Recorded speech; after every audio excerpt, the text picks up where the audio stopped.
So the question is, a 600 picofarad capacitor is charged to 200 volt supply.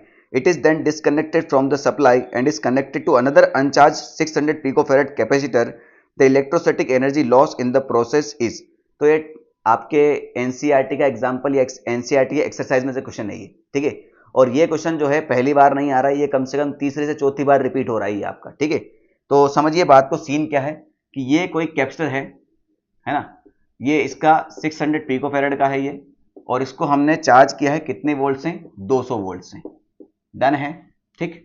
और फिर हमने जब ये फुल्ली चार्ज हो गया तो इसको कैपेसिटर को उठा के दूसरे कैपेसिटर के साथ जोड़ दिया जो कि सेम 600 पिकोफैरेड वाला ही था। तो क्या होगा बेटा, इसके अंदर जो चार्ज स्टोर्ड हुआ होगा, चार्ज शेयरिंग स्टार्ट होगी, कब तक होगी, जब तक दोनों पर पोटेंशियल सेम नहीं हो जाता।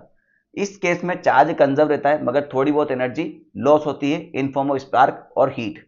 तो वो एनर्जी लॉस का फॉर्मूला हम नोट्स के अंदर निकालते हैं, और वो कितना आता है बेटा आपका, half C1 C2 divide by C1 plus C2 into V1 minus V2 का होल स्क्वायर। तो ये हो जाएगा हाफ C1 C2, C1 कितना है 600, वो भी कितना है 600, तो 600 गुणा 600, और पीको को अपन 10 का पावर माइनस 12 इंटू 10 का पावर माइनस 12 लिख देते हैं हाल फिलहाल। C1 प्लस C2 तो 600 प्लस 600 कितना हो जाएगा 1200, पीको भी है तो 10 का पावर माइनस 12 लिखना पड़ेगा।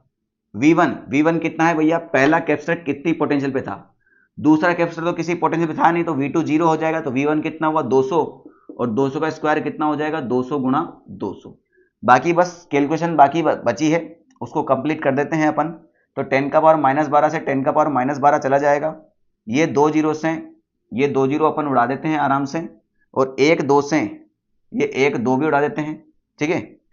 और क्या बचा, 6 से अगर मैं काटूं तो ये कटेगा 100 बार और ये जाएगा 2 बार, और 2 से अगर मैं इसको काटूं तो ये जाएगा 100 बार, तो अकेला 600 बचता है यहां पर, तो ये हो जाएगा 600 इंटू, अच्छा ये 2 जीरो और ये 2 जीरो और ये 2 जीरो, ध्यान से देखना, ये 2 जीरो ये 2 जीरो और ये 2 जीरो, इनको मैं 10 का पावर 6 लिख सकता हूं, तो ये हो जाएगा 6 इंटू 10 का पावर 6, और ये 10 का पावर माइनस 12 अकेला बचा है, 10 का पावर माइनस 12, तो ये हो जाएगा 6 इंटू 10 का पावर माइनस 6 जूल। और हमसे एनर्जी जो है माइक्रो जूल में पूछी है, तो ये हो जाएगा 6 माइक्रो जूल। तो फिल इन द ब्लैंक्स में कितना फिल कर देंगे अपन, 6, ठीक है।